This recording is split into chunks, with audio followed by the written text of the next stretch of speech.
Hello everyone. आज हम कक्षा 8वीं की गणित की कार्य पुस्तिका का अध्याय 4 आंकड़ों का प्रबंधन में दिए गए सवालों को हल करना सीखेंगे। ये इस चैप्टर की मेरी तीसरी वीडियो है और इससे पहले भी 2 वीडियो मैं बना चुकी हूँ और वो मेरे चैनल ऑनलाइन स्टडी प्लैनेट की प्लेलिस्ट में जाकर आप देख सकते हैं। और अब हम यहाँ पर 11वें सवाल से शुरू करेंगे इस वीडियो में। यहाँ पर 11वां सवाल है कि कक्षा के 30 छात्रों द्वारा वार्षिक परीक्षा में प्राप्त अंक इस प्रकार से हैं। तो देखिए, एक बार प्राप्त अंक दे रखे हैं, वर्ग अंतराल में है 0 से 20। छात्रों की संख्या दे रखी है जैसे 2, यानी कि 0 से 20 के बीच हैं 2 छात्र, 20 से 40 में है 8, 40 से 60 में है 13, 60 से 80 में 6 और 80 से 100 में है के बीच में है 1। तो इस तरह से ये टोटल जब हम इन्हें करेंगे, ये छात्र जो हैं ये हो जाएंगे 30 छात्र हैं। अब यहाँ पर नीचे कुछ क्वेश्चन दिए गए हैं इसी से रिलेटेड कि कितने छात्रों ने 40 से कम अंक प्राप्त किए हैं। 40 से कम अंक,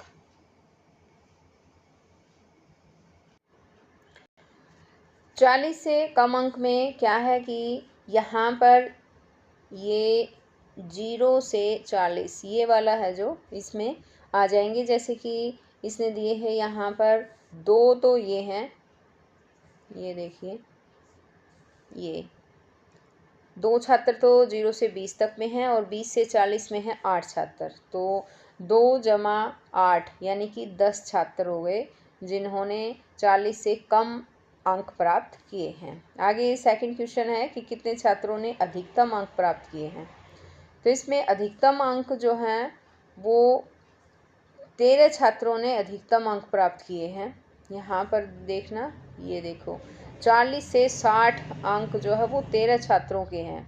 तो अधिकतम अंक जो है वो 13 छात्रों ने प्राप्त किए हैं। 40 से 60 के बीच जो अंक प्राप्त किए हैं वो। अब आगे आ जाता है नेक्स्ट कि कितने छात्रों ने 40 से 80 के बीच अंक प्राप्त किए हैं। 40 से 80 देखेंगे। अब हम देखो, यहाँ पर देखते हैं हम, ये 40 से 80 के बीच ये वाले हैं। यहाँ देखिए 40 से 60 और 60 से 80, तो इसके बीच जो है 13 अंक तो ये हो गए और 6 ये हो गए। 13 जमा 6 कितने हो गए? 19। तो यहाँ पर हमने इसी तरह से लिख दिया है 13 जमा 6 19। आगे है प्रथम श्रेणी वाले छात्र कितने हैं। जिन्हें प्रथम श्रेणी प्राप्त की है, यानी जो फर्स्ट आए हैं वो पूछ रहे हैं ये। तो जो फर्स्ट पोजीशन पर आते हैं बच्चे वो 60 से अबोव जो है वो फर्स्ट पोजीशन पर होते हैं। तो यहाँ पर देखिए 60 to 80 के बीच 6 है। यहाँ 80 से 100 के बीच यानी 1 यहाँ पर है। तो ये हो गया 6 और जमा 1 यानी 7।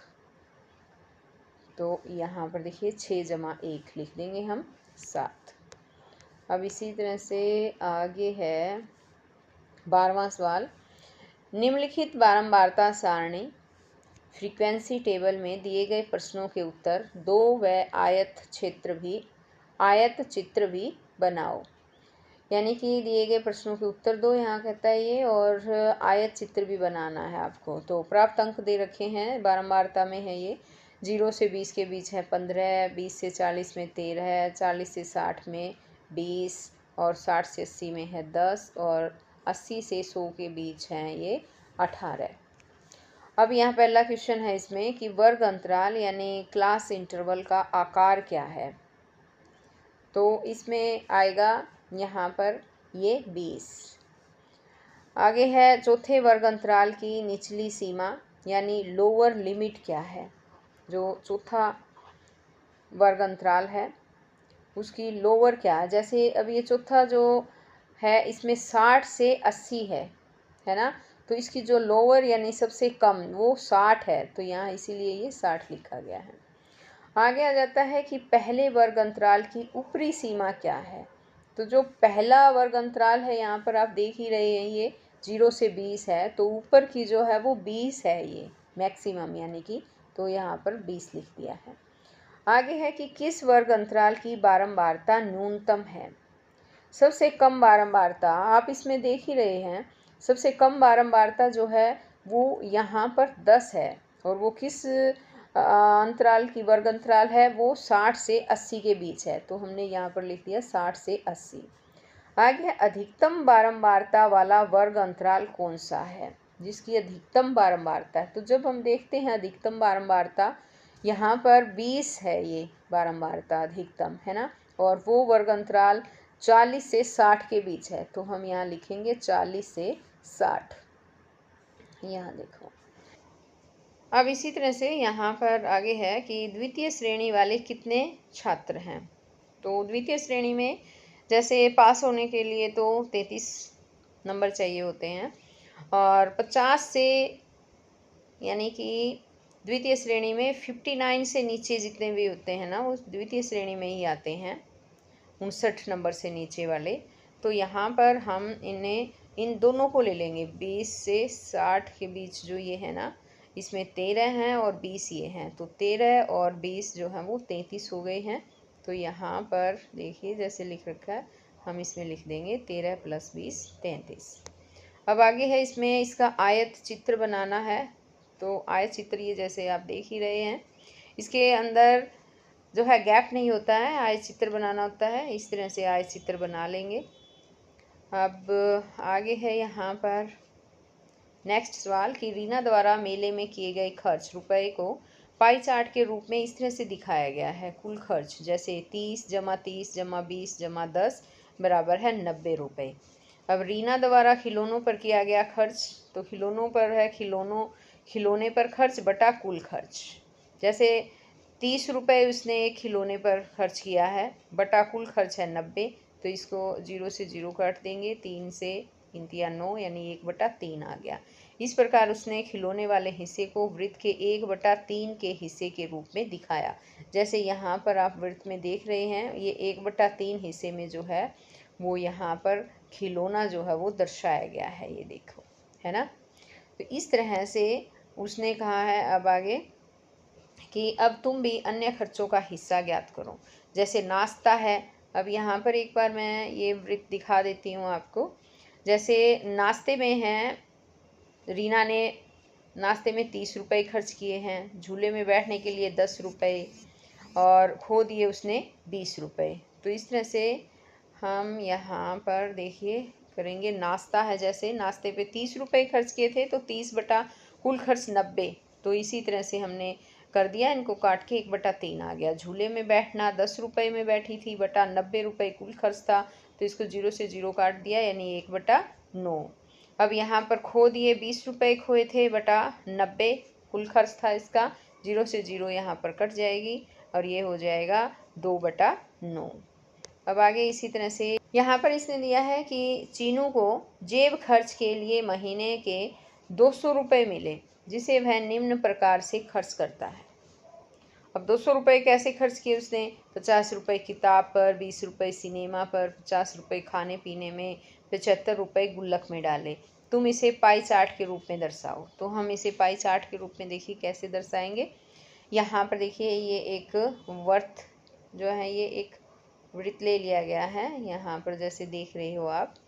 अब इसमें क्या है कि 50 रुपये खर्च किए हैं किताब पर, 50 रुपये हैं, जैसे एक बार मैं करके दिखा देती हूँ। 50 रुपये बटा यहाँ पर था 200 रुपये, ठीक, 0 से 0 काट दिया, 5 एकम 5, 5 चौके 20, 1/4, यानी इसका 1/4 जो है वो इसने किया है किताब पर खर्च। 50 या दोबारा खाने पीने पर है, तो वही 1/4 आ जाएगा इसका भी, ठीक है। इसने 25 रुपये सिनेमा पर किए हैं, तो 25/200, 25 एकम 25, 25 अट्ठे 200, तो ये हो गया 1/8, यानी 1/8 भाग, 1/8 भाग। जब हम इसको पूरे वृत्त को 8 भागों में बांटेंगे, तो इस तरह से ये हिस्सा जो होगा 1/8 भाग होगा इसका, जो सिनेमा पर खर्च किया है। इसी तरह से है यहाँ 75/200, तो यहाँ पर करेंगे 25 × 75, 25 अट्ठा 200, 3/8। तो जो ये हिस्सा है ये हमारा 3/8, यानी बाकी का जितना भी बच गया वो 75 रुपये गुल्लक पर खर्च किए, वो वाला वृत्त का आ जाएगा। अब इसी तरह से है यहाँ पर 15वां क्वेश्चन। आगे इसमें क्वेश्चन में है जमालो अपनी आय को जिन जिन कार्यों में खर्च करती है उसका रिकॉर्ड रखती है। इसे नीचे सारणी में दिखाया गया है। तो जो उसकी आय है, जैसे काम और ये समय दे रखा है, और जैसे भोजन है 30%, किराया 25%, मनोरंजन 15%, कपड़े पर 10%, किताबों पर 10%, अन्य जो है वो 10%। इस तरह से अपने कामों पर वो खर्च करती है इतना इतना परसेंट। उसने इसे पाई चित्र से दिखाना तय किया। एक वृत्त में 360 डिग्री होते हैं, अतः वृत्त का 360 डिग्री उसका कुल खर्च दिखाएगा। पाई चित्र इस प्रकार से है। तो यहाँ पर देखिए ये पाई चित्र दिखा रखा है। यहाँ देख रहे हो आप, ये 10% कपड़े पर है, 10% किताबें, मनोरंजन पर 15%, अन्य पर 10%, भोजन पर है 30%, किराए पर है ये 25%। तो इस तरह से पाई चार्ट के अकॉर्डिंग इसने दिखा रखा है। आगे इसमें है कि कपड़े पर किया गया खर्च कुल खर्च का 10% है, अतः 360 गुणा 10% बराबर है 36 डिग्री हो गया। 36 डिग्री कपड़ों पर खर्च को दर्शाएगा। तो इसमें यहाँ जो ये पाई चार्ट बना है ना बच्चों, डिग्री का क्या मतलब है आप एक बार ये भी समझिए। डिग्री का मतलब यहाँ पर है कि ये जो पाई चार्ट ये जो बना रखा है, ये वृत्त जो बना रखा है ना, यानी ये जो वृत्त बना हुआ है, ये वृत्त पूरा जो है वो 360 डिग्री का होता है। ठीक है। अब जितने जितने परसेंट वो इन पर खर्च कर रही है उस हिसाब से इनकी डिग्री निकाली गई है।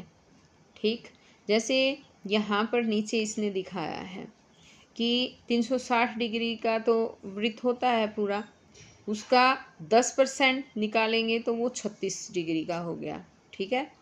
अन्य मदों पर इसी प्रकार त्रिज्य खंड का कोण बताओ। तो इसी तरह से भोजन पर उसने कितना किया, 30% किया। तो क्या कर रखा है, 360 गुणा 30/100। तो ये 2 0 से कट गई, 36 दिया हो गया 108 डिग्री भोजन पर किया। किराए पर 360 गुणा 25। अब यहाँ पर जो है ना, एक सेकंड, किराए पर देखते हैं हम इसने कितना खर्च किया है। किराए पर है 25%। ठीक है। अब यहाँ पर देखिए किराए पर 25% दिखाया गया है। तो 360 इसने कर दिया, 360 गुणा 25 और बटा में 100। अब ये काट देंगे, 1 0 से ये 0 कट जाएगी, 5 पंजे 25, 5 दूनी 10, 2 से ये काट देंगे 18, 18 पंजे कितना हो गया, इनको गुणा कर देंगे, 18 पंजे 90। तो 90 डिग्री का बन गया यहाँ पे ये। अब इसी तरह से किताबों पर 360 गुणा 10/100। तो 100 की 2 0 तो ये कट गई, 36 डिग्री रह गया। अन्य पर भी 10% है तो 36 डिग्री आ गया। तो इस तरह से ये जो है वो पाई चार्ट कंप्लीट हो गया। अब आगे आता है 16वां क्वेश्चन। इसमें है कि नीता के बगीचे में बोई गई सब्जियों का पाई चार्ट सामने दिखाया गया। ये देखो ये दिखाया गया है। नीता ने बैंगन कितने प्रतिशत भाग में लगाए हैं। तो बैंगन देखते हैं, यहाँ पर देखिए ये रहा बैंगन 25% भाग में, तो 25% लिख देंगे। नीता के बगीचे में कुल 160 पौधे हों तो गाजर के पौधे कितने होंगे। तो इसमें यहाँ देखिए गाजर के 40% भाग में लगाए गए, ये दिखाया गया है इसमें। और इसने पूछा है कि गाजर के कितने पौधे हैं होंगे। तो मान लो पौधे को मानना पड़ेगा, मान लो पौधे हैं 100 और गाजर के हैं 40। तो मान लो पौधे हैं 100 पौधों पर गाजर के पौधे हैं 40। एक पौधे पर गाजर के हो गए 40/100। और अगर 160 पौधे हों, क्योंकि इसने यहाँ पर ऊपर कहा है, ये देखिए ये कहा 160 पौधे हों तो अगर 160 पौधे हैं तो 40/100 गुणा 160, और जब हम इसको काटेंगे तो आ जाएगा 64 पौधे। तो ये 64 पौधे जो हैं होंगे। अब आगे है 17वां सवाल, और इसमें है कक्षा 8वीं के 100 छात्रों द्वारा विभिन्न खेलों के खेलने में रुचि के आंकड़े प्रतिशत में नीचे दिए गए हैं। इस सारणी को पूरा करो। अब खेल में रुचि जैसे क्रिकेट खेल की है 65 छात्र हैं, फुटबॉल, हॉकी, हैंडबॉल, वॉलीबॉल, ये इस तरह से खेल में रुचि देखा रखी, कौन कौन से खेल हैं, छात्रों की संख्या बता रखी। क्रिकेट में 65। तो अब क्या करेंगे, पाई चार्ट में दर्शाना है। तो पाई चार्ट के लिए जो है ये पाई होता है, वृत्त होता है 360 डिग्री का होता है पूरा। तो 65 छात्र है, तो हम इसको निकालेंगे कैसे देखना। जैसे 65 है, ठीक है, गुणा हम करेंगे इसको 360 और बटा 100 से हम इसको डिवाइड कर देंगे। अब इसमें 0 से 0 कट गई। अब यहाँ पर 5 पर 13 से ये कट जाएगा, 13 पंजे 65, 5 दूनी 10, 2 से ये कट जाएगा, 18 दूनी 36 होता है। और 13 गुणा 18 इनकी जब हम गुणा करेंगे तो 234 आएगा। तो 234 डिग्री जो है यहाँ पर आएगा। यानी जो क्रिकेट पसंद करते हैं उसमें केंद्रीय कोण कितना बनेगा, 264 डिग्री का बनेगा। जो आप यहाँ पर आपको नज़र आ रहा है ये कोण जो है ये 234 डिग्री का कोण है, ये वाला सारा जो नज़र आ रहा है। इसी तरह से यहाँ आगे है फुटबॉल। फुटबॉल 15 छात्र जो है वो पसंद करते हैं, तो क्या करेंगे हम यहाँ पर 15 गुणा 360 बटा 100। अब इसको फिर काटेंगे, 0 से 0 कट गई, 5 तिये 15, 5 दूनी 10, 2 से ये 18 पे कट गया, 18 तिये 54, तो ये आ जाएगा 54 डिग्री। फुटबॉल का जो है केंद्रीय जो कोण है वो 54 डिग्री का बनेगा। इसी तरह से आगे है यहाँ हॉकी के लिए 10, तो अब इसको भी निकालने की कोशिश करते हैं। 10 गुणा 360 बटा 100। अब ये दोनों 0 से कट गई तो 36 डिग्री का कोण बन जाएगा। हैंडबॉल है इसी तरह से।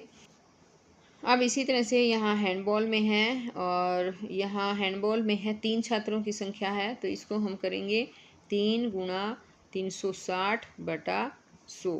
इसमें 0 से 0 कट जाएगी और ये 2 पे कट जाएगा, 18 बटा, और यहाँ पर 10 जो है वो 5 पे कटेगा। ये हो गया 18 तिये 54 बटा 5। और जब हम इसको डिवाइड करेंगे तो ये आ जाएगा 10.8, तो 10.8 डिग्री का आ जाएगा। इसी तरह से आगे वॉलीबॉल में है यहाँ पर ये 7। वॉलीबॉल में 7 है छात्रों की संख्या, तो 7 गुणा 360 बटा 100 करेंगे। 0 से 0 कट जाएगी, ये इसी तरह से 18 पे, और ये कटेगा 5 पे। इसी तरह से जब हम इनको करेंगे ना, आप ये ज़रूर आप अपने आप सोल्व करके देखना बच्चों, ये ठीक है। जब आप खुद करके देखेंगे और ये आंसर इसका जो है आ जाएगा 25.2। और अब इन केंद्रीय कोणों को एक बार ये ठीक है या नहीं है इसको करने के लिए जब हम इनको जोड़ करके देखेंगे ना, तो देखना ये 360 डिग्री का आएगा, ठीक है। तो इस तरह से ये पाई चार्ट जो है वो जैसे ये कर रखी है ऐसे ही आपको भी कंप्लीट करनी है। अब आगे आ जाता है यहाँ पर रिंकी को पिछले महीने जेब खर्च के 20 रुपये मिले, उसका पाई चित्र निम्नानुसार है। यहाँ देखिए ये पाई चित्र दे रखा है, यहाँ पर ये डिग्री में दिखा रखा है, हमें परसेंटेज में निकालना है। रिंकी के प्रत्येक खर्च को प्रतिशत में बताओ, तो परसेंट में यानी कि प्रतिशत में बताना है। संकेत दे रखा है यहाँ कि वृत्त के केंद्र पर बनने वाले सभी कोणों का योग 360 डिग्री होता है। मेले में खर्च, अब देखो मेले में खर्च इसने 90 डिग्री का दिखा रखा है, तो हम कैसे निकालेंगे इसको, निकालेंगे 90, यहाँ पर देखिए 90 बटा 360 गुणा 100। अब हम क्या करेंगे, 0 से ये 0 काट देंगे, 9 चौके 36 और 4 जो है ये कट जाएगा 25 पे, तो ये 25% आ जाएगा हमारा, ठीक। जैसे ये यहाँ पर दिखाया गया 25%। चॉकलेट पर खर्च, चॉकलेट पर जब देखते हैं तो 54 डिग्री का है, तो क्या करेंगे 54 बटा 360 गुणा 100, तो इसको जब काटेंगे तो 15% उत्तर आ जाएगा। अब आगे है यहाँ पर 19वां सवाल, और इसमें है सारणी पूरा करो। सारणी को पूरा करना है। एक सिक्के को उछालने पर चित्त आएगा। एक सिक्का जब हम उछालते हैं तो चित्त आता है या पट आता है, तो ये निश्चित नहीं है। चित्त भी आ सकता है, पट भी आ सकता है। असंभव, तो ये असंभव भी नहीं है क्योंकि एक तो आना ही है, हो सकता है चित्त भी आ जाए। हो भी सकता है परंतु निश्चित रूप से नहीं है, हाँ ये बिल्कुल सही है। कारण क्या है, चित्त और पट दोनों के आने का बराबर अवसर है, कोई सा भी आ सकता है इसमें, ठीक है। आगे है 1 महीने बाद आपकी उम्र बढ़ेगी, हाँ ये निश्चित है, उम्र बढ़ जाएगी। असंभव है, नहीं असंभव नहीं है, तो नहीं लिखेंगे। हो भी सकता है परंतु निश्चित रूप से नहीं है, तो ऐसा तो जो है निश्चित रूप से नहीं है, ये नहीं आएगा, इसमें डैश लगा देंगे, ऐसा कुछ नहीं है। उम्र तो बढ़नी होती है, उम्र बढ़ेगी। आगे कारण क्या है, निश्चित घटना है। आगे है एक पासे को फेंकने पर 8 आएगा। ये निश्चित है? नहीं, निश्चित नहीं है, क्योंकि एक पासे में जो अधिकतम जो होते हैं वो 6 नंबर तक ही होते हैं, तो 8 तो बिल्कुल भी नहीं आएगा, निश्चित नहीं है। असंभव है? हाँ, ये असंभव है। इसमें आगे है कि हो भी सकता है परंतु निश्चित रूप से नहीं है। नहीं, ये हो ही नहीं सकता, क्योंकि 8 तो उसमें है ही नहीं। कारण क्या है कि एक पासे पर अधिकतम 6 होता है। इसी तरह से आगे यहाँ पर इसने दिया है कि त्रिभुज के तीनों कोणों का योग 360 डिग्री होता है। नहीं, निश्चित नहीं है। असंभव है? हाँ, ये असंभव होता है, क्योंकि त्रिभुज के तीनों कोणों का योग 180 डिग्री होता है। ठीक है। और आगे इसने किया हो भी सकता है परंतु निश्चित रूप से नहीं है, तो इसमें नहीं है, ये नहीं हो सकता। क्योंकि कारण है, क्योंकि त्रिभुज के तीनों कोणों का योग 180 डिग्री होता है। कल बारिश आएगी, निश्चित है? नहीं, निश्चित नहीं है। असंभव है? असंभव भी नहीं है, क्योंकि हो सकता है आ भी जाए, तो हो सकता है परंतु निश्चित रूप से नहीं है। हाँ, ये है। कारण क्या है कि कुछ भी हो सकता है। आगे इसी तरह से ये पासे में दिया गया है, एक पासा फेंकने पर 4 आएगा। ज़रूरी नहीं है, निश्चित नहीं है, असंभव भी नहीं है। और इस तरह से आप जो है इनको कंप्लीट कर सकते हैं। पासा फेंकने पर कारण क्या है कि पासा फेंकने पर 1 से 6 कोई भी संख्या आ सकती है, तो 4 भी आ सकता है, लेकिन ज़रूरी नहीं है, निश्चित नहीं है कि आ जाए। सूर्य का पश्चिम से निकलना, तो ये निश्चित है? नहीं है निश्चित। असंभव है? हाँ, असंभव है। और इसमें है सूर्य हमेशा पूर्व दिशा से निकलता है, इसलिए ये तो हो ही नहीं सकता, इसमें नहीं आएगा। और इसका कारण ये है कि सूर्य हमेशा पूर्व दिशा से निकलता है। आगे नेक्स्ट यहाँ दे रखा है कि इस सारणी में हमने देखा कि कुछ चीज़ें निश्चित होती है जिन्हें बदला नहीं जा सकता, तथा कुछ चीज़ें हो भी सकती है और नहीं भी। इन्हें हम संभावना यानी अनुमान के आधार पर कहते हैं, जिसे हम प्रायिकता कहते हैं। आगे हमारा 20वां सवाल है, जब एक पासे को फेंका जाता है तो उसके संभावित परिणाम क्या होंगे? तो उसके संभावित परिणाम जो है 1 आ सकता है, 2, 3, 4, 5 या 6 तक नंबर हो सकते हैं, क्योंकि कुछ भी आ सकता है। आगे है इसमें 21वां सवाल कि एक थैले में एक लाल व एक सफ़ेद गेंद है, तो बताओ थैले में से गेंद के निकालने के कुल संभावित परिणाम कितने होंगे? 2 होंगे। लाल भी निकल सकती, सफ़ेद भी निकल सकती है। थैले में से लाल गेंद को निकालने का परिणाम, लाल गेंद का परिणाम 1 है। थैले में से सफ़ेद गेंद को निकालने के परिणाम 1 है। आगे है अतः लाल गेंद निकालने की प्रायिकता क्या होगी? लाल गेंद निकालने के परिणाम बटा थैले में से गेंद निकालने के कुल संभावित परिणाम, यानी लाल गेंद निकालने का परिणाम 1 है और थैले से गेंद निकालने के संभावित परिणाम यहाँ पर जैसे आप देख रहे हैं ये 2 हैं, तो 1/2 आ जाएगा ये। ठीक है। इसी तरह से सफ़ेद गेंद निकालने के भी इसी तरह से है, प्रायिकता जो है 1/2 ही होगी। आगे हमारा यहाँ पर 22वां सवाल आ जाता है और इसमें है एक सिक्के को 5 बार उछाला जाता है, तो उसके चित्त आने की प्रायिकता हेतु बताओ, वह वास्तव में फेंक कर आप आए परिणामों से तुलना करो। तो ये आप जो है आपको खुद फेंक के देख सकते हो बच्चों। जैसे एक बार सिक्के को उछाला तो हेड आया या टेल आया, तो हेड के लिए मैंने H लिखा है, टेल के लिए T लिखा है। तो हेड आया तो उसके लिए H लिख दिया। मान लो दूसरी बार सिक्के को उछाला, टेल आया, तीसरी बार हेड आया, चौथी बार टेल आया, पांचवी बार टेल आया। तो इस तरह से हम इसकी प्रायिकता कैसे लिखेंगे? जैसे मान लो इसमें हमारा हेड आया है 2 बार, मान लो हेड की प्रायिकता बतानी है इसमें चित्त की, यानी कि एक चित्त होता है एक पथ होता है, तो चित्त की बतानी, इसने कहा भी है चित्त आने की प्रायिकता। तो चित्त मान लो 2 बार आया है ना, तो यहाँ पर हम लिखेंगे 2 बटा टोटल कितना है परिणाम में, टोटल 5 बार फेंके गए हैं, तो 2/5 यहाँ पर ये हमारा आंसर हो जाएगा। तो बच्चों ये पाठ आज यहीं पर जो है आपका अध्याय कंप्लीट हो रहा है। चैप्टर 4 था ये। और अगर आप अभी तक चैनल पर नए हैं तो चैनल को सब्सक्राइब ज़रूर कर लें। आपकी क्लास के अकॉर्डिंग मैंने हर सब्जेक्ट की वीडियो बना रखी है, अगर आपने नहीं देखी है तो मेरे चैनल पर जाइए और वहाँ पर प्लेलिस्ट में आपको अलग अलग प्लेलिस्ट मिलेगी, हिंदी की, इंग्लिश की, मैथ, साइंस, एसएस, सब आपको प्लेलिस्ट में अलग अलग लेसन सभी सॉल्व मिलेंगे। तो बच्चों अगर आपको चैनल अच्छा लगता है, मेरा पढ़ाना अच्छा लगता है, तो प्लीज़ चैनल को सब्सक्राइब भी करें, वीडियो को लाइक भी करें, दोस्तों के साथ शेयर भी करें। तो हम फिर मिलेंगे नई वीडियो में, तब तक के लिए बाय।